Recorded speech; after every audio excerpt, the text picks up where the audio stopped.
ሰላም ወገኖቼ እንደምን አላችሁ? ደህና ናችሁ? እግዚአብሔር ስሙ የተመሰገነ ይሁን። እኔ በጣም ደህና ነኝ። ዛሬ አንድ ኢማሙ ለኢየሱስ እጁን ሰጠ በሚል ፕሮግራም አንድን ምስክርነት ተረጉምላችኋለሁ። ነገሩ እንዲህ ነው።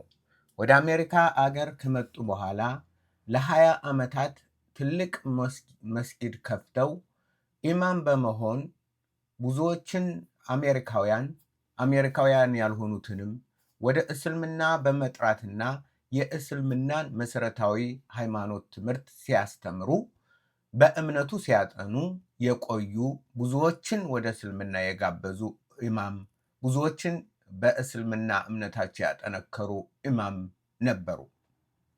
ነበሩ። አሁን ግን የክርስቶስ ወታደር ናቸው። ነገሩ እንዲህ ነው። ኢማም ሆነው በሚሰሩበት ወቅት ችግር ማጋጠሙ አይቀርምና ልጃቸው በጣም ትታመማለች። ልጃቸው በመታመሟ ምክንያት ሙስሊሙንም አገልጋዩንም ትንሹንም ትልቁንም እንትን በማለት ለአላህ በመጸለይ ለሙሐመድ በመጸለይ ድዋ በማድረግ ሁሉን ነገር አደረጉ። ነገር ግን የልጃቸው በሽታ እየጸና ሄደ እንጂ ምንም ረፍት ወይም ደግሞ እፎይታ ሊያገኙ አልቻሉም። ስለዚህ መጨረሻ ተስፋ ሲቆርጡ ለምን ወደ ክርስቲያኖች እሰማለሁ ኢየሱስ የሚባለው ይፈውሳል፣ ለምን ወደ ክርስቲያኖች ወስጄ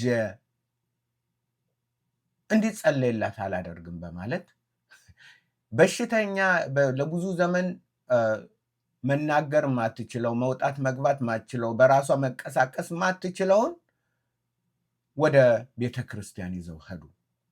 ራሳቸው ይዘው ሄዱ። ልጆች አይደሉም፣ ሌሎች ሚስትና ወይም ደግሞ እህት ወንድም አይደለም፣ ራሳቸው ይዘው ሄዱ። ይዘው በመሄድ ከፓስተሩ ጋር ንግግር አደረጉ። እንዲጸለይ እንዴ ኢማም አይደሉ እንዴ የዚህ ቦታ ኢማም አይደሉ እንዴ ብሎ አዎ ኢማም ነኝ። ታዲያ እንዴት ወደ ልጆትን ይዘው ወደዚህ መጡ?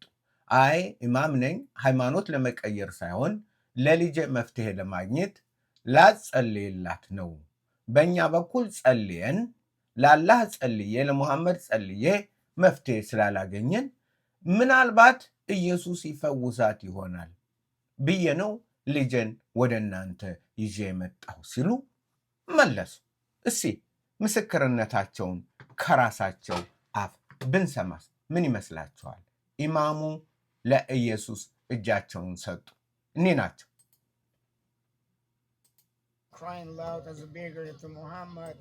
ለአላህና ለሙሐመድ በጣም ከሚገባው በላይ ድምፄን ከፍ አድርጌ ሌትና ጧትና ሌት ስጸልይ ነበርኩ።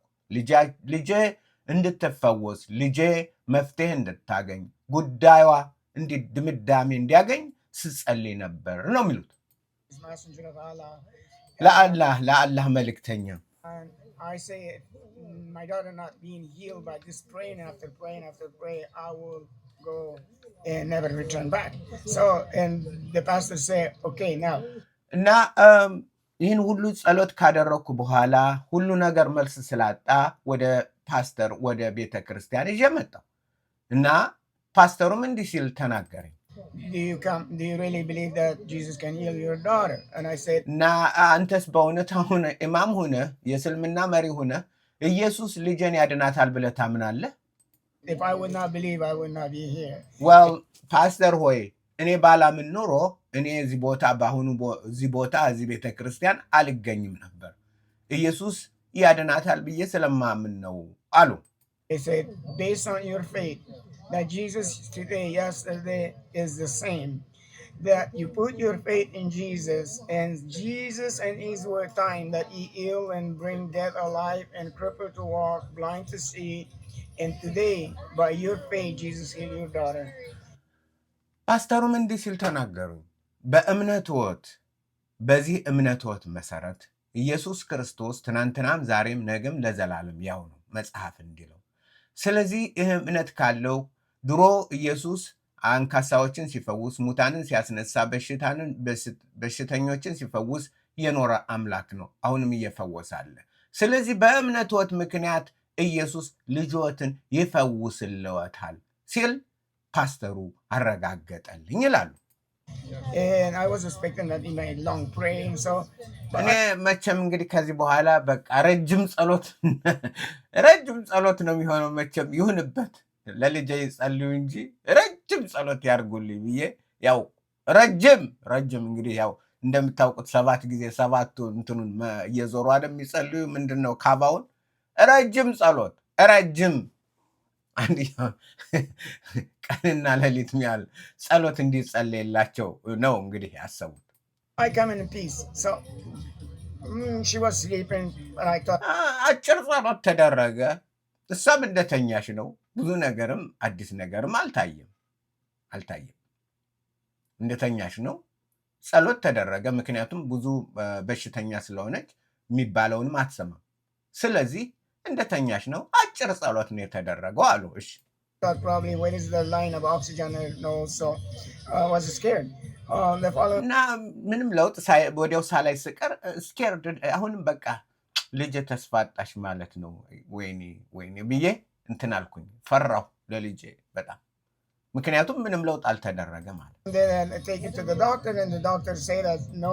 ከዛ በኋላ ቆይቼ ወደ ዶክተር ይዣት ሄድኩኝ ምን እንደሚል። ምክንያቱም በኦክሲጅን ነው የምትኖረው፣ በእንትን አትኖርም፣ በራሷ አትተነፍስም፣ በመሳሪያ እየተነፈሰላት ነው የምትኖረው።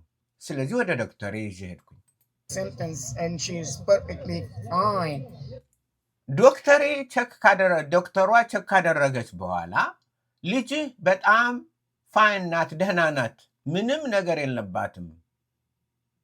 ምክንያቱም በመሳሪያው ብተነፍስም ውስጥ ሰውነቷ ያለው ትልቅ ለውጥ አለ፣ ደህና ናት ብለው ዶክተሯ አረጋገጡ። And disconnected እና እንትኑ ዲስከኔክት ይሁን ማለት ኦክሲጅን የሚሰጣት መሳሪያ ከእሷ ይነቀልና ራሷ በራሷ ትተንፍስ ብለው ዶክተሩ አዘዘች።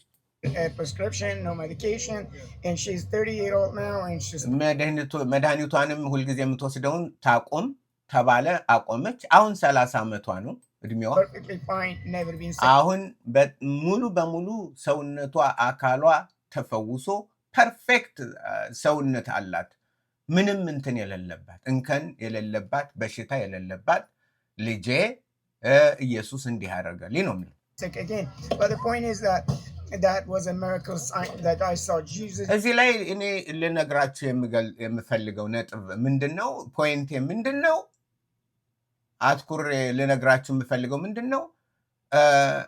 ኢየሱስ የኢየሱስን ፈውስ ነው፣ ሚራክል ነው ያደረገልኝ። ለእኔ ትልቅ ሚራክል ነው፣ ተአምር ነው፣ ድንቅና ተአምር ነው የሆነልኝ ለእኔ ለልጄ እንደዚሁና ተስፋ ማግኘቷ በአንድ ጊዜ በአንድ አጭር ጸሎት ከበሽታ እንትኖ መፈወሷና ይህን ሁሉ እንትን መወሰዱ ኢየሱስ ድንቅ ነው ያደረገልኝ። Jesus come in my dream and vision, and ከዛ በኋላ ኢየሱስ አላቆምም። እዛ ላይ በምተኛበት በምነሳበት በሁሉም ቪዥን ድሪም በህልም እና በተለያዩ ሁኔታዎች በእይታ ኢየሱስን ማየት ጀመርኩኝ። I want to say thank you to the pastor of the church for what ለፓስተሩም አሁን እዚህ ቦታ ላይ ሁኜ ላመሰግን እወዳለሁ። እኔን ተቀብሎ ኢማሙን ለልጄ ጸሎት በማድረጉ እኔን እንትን ተመለስ ሙስሊም ነህ ብሎ ሙስሊም ነኝ እያልኩትኝ ሙስሊም በሆን እንኳን ልጄን ሊረዳኝ በመጸለዩ እኔ ፓስተሩን በጣም ላመሰግን እወዳለሁ። ምክንያቱም እኔ ሙስሊም ነኝ፣ ልጄን ፈውስልኝ። እንዴ ኢየሱስ ማታምን ከሆን ካንተ ራስህ ሂድ ምን ያደርጋል ብሎ ሳይለኝ ልጄን በመፈወሱ በልጄ ላይ በመጸለዩና ልጄ ፈውስ በማግኘቷ በጣም ላመሰግን እወዳለሁ። they prayed, and he asked me, I only want to accept your invitation if you would be once a week at least 7 times. I said sure. እና ከዛ በኋላ እንግዲህ ፓስተሩም እሱን ትልለው ነው ከዛሬ ጀምሮ 7 ቀን ለ7 ጊዜ 1 ቀን በሳምንት ልጅህን ይዘህ ትመጣለህ አለኝ። እንግዲህ በዛም የእግዚአብሔርን ቃል እንዲሰማ በጣም አስተዋይ ፓስተር ነው። ሂድና በዛው ሂድ አላለው። 7 ጊዜ ትመጣለህ፣ 7 ቀን በተከታታይ 7 ቀን በተከታታይ ሳይሆን በሳምንት አንዴ ለ7 ሳምንታት እየመጣህ ልጅህንም እንድጠነክር በሽታው መልሶ እንዳያገኛት ይህንን ፓስተሩ እንትን አደረጉ፣ መከሩ። Invited him, and he come with his wife and his children, his son and daughter, and he sit at the Bible and he read the Bible. I read the Bible, and it was እንግዲህ ሚስቱ፣ ልጆቹ፣ ሴቶች ልጆቹ፣ ወንዶች ልጆቹ፣ ሚስቱ ተሰብስበው ከአንድ ላይ ሆነው ፓስተሩ መጽሐፍ ቅዱስ ያነብልኛል። እኔም ደግሞ አንስቼ መጽሐፍ ቅዱስን ከሱ ጋር ልጀም አብራ እያነበብን መጽሐፍ ቅዱስን ማንበብ ጀመርን። amazing when I read the Bible. It's completely woke me up that God መጽሐፍ ቅዱስንም ሳነብ ውስጤን መለወጥ ጀመረ። ሙሉ በሙሉ በቃ ከተኛሁበት ቀሰቀሰኝ ነው የሚለው። አላህ ካስተኛው ኢየሱስ ምን አለው? ቀሰቀሰው። በቃሉ ምን አለው? አጸናው። God said, "Let us make man in our image." He create them male and female. And so now in Quran said, እና እግዚአብሔር እንዳለው ሰዎችን በምሳሌያችን በመልካችን እንፍጠር ብሎ ፈጠረን። እና ይሄን ተረዳ። እንግዲህ ትልቅ ነገር ነው እና ብዙ ነገር አለ። ኢየሱስ ጌታ ነው። ይህ ኢማም በኢየሱስ በማመን እውነትን ተቀብሎ በክርስቶስ ኢየሱስ ልጆች ቤቱ ተፈውሶ ራሱ ተፈውሶ የዘላለምን ሕይወትን አገኘ። ስለዚህ የነበረውን ታላቅ ቦታ ኢማም፣ የአሜሪካ ኢማም ያንን ጥሎ የሰበሰበውን ሕዝብ ሁሉ ጥሎ ወደ ጌታ ኢየሱስ ክርስቶስ በመምጣት የዘላለም ሕይወት ወራሽ ሆነ። ዛሬስ እናንተ ኢትዮጵያውያን፣ ኤርትራውያን፣ ሙስሊሞች፣ ሙስሊም ያልሆናችሁ እናንተስ ሌሎች ኢየሱስን ትፈልጋላችሁ? ወደ ኢየሱስ ትመጣላችሁ? ትጠይቁታላችሁ? እንደው እስኪ ራስህን ግለጥልኝ፣ አስተምረኝ፣ ገስጸኝ፣ ምከረኝ፣ እኔንም ቀስቅሰኝ፣ ኢማሙን እንደቀሰቀስከው እኔንም ቀስቅሰኝ፣ ከመንፈሳዊ ውድቀት ከመንፈሳዊ እንቅልፍ ቀስቅሰኝ፣ እውነቱን ልይ ትላላችሁ? አዎ፣ ይህን ብታደርጉ በጣም ለእናንተ መልካም ነው። የዚህ ዓላማም የዚህ ፕሮግራምም ዓላማ እናንተ ከሌሎች ተምራችሁ እናንተ ሳትታመሙ እናንተ ስቃይ ሳታዩ በሌሎች ስቃይ ሌሎች ባደረጉት ወደ ክርስቶስ መጥተው ባገኙት እንትን እናንተ ተምራችሁ ወደ ክርስቶስ እንድትመጡ ነው። ከማንኛውም ሃይማኖት አይደለም ልትሆኑ ትችላላችሁ። ከማንኛውም ሃይማኖት ውስጥ በማንኛውም ስርዓት ውስጥ ጴንጤም ልትሆኑ ትችላላችሁ። ምክንያቱም ብዙ ዝም ብሎ ሆሆሆ የሚል ጴንጤ ሞልቷል። እውነትን የማያውቅ ክርስቶስን የማያውቅ ኦርቶዶክስም ሌሎችም ልትሆኑ ትችላላችሁ። ለሁላችሁ ይህ ነው ግብዣዬ። ወደ ኢየሱስ ኑ፣ አይኖቻችሁን ይክፈት፣ ወደ ከእርሱ ተማሩ፣ እርሱን ፈልጉ። ጌታ ኢየሱስ የዘላለም ንጉሥ ነው፣ የዘላለም መድኃኒት ነው፣ የዘላለም አምላክ ነው። እርሱ ያድናችኋል፣ እርሱ ይፈውሳችኋል፣ እርሱ ይታደጋችኋል። ስለዚህ በክርስቶስ ጸንታችሁ ቁሙ። በክርስቶስ ጸንታችሁ ቁሙ። ኢየሱስን ፈልጉ። በሱ ያላችሁ ጸንታችሁ ቁሙ። ያላገኛችሁትም ዛሬውኑ ወደ እረፍት አምላክ፣ ወደ ሰላም አምላክ፣ ወደ ዓለም መድኃኒት ወደ ኢየሱስ እንድትመጡ ጥሬን አደርጋለሁ።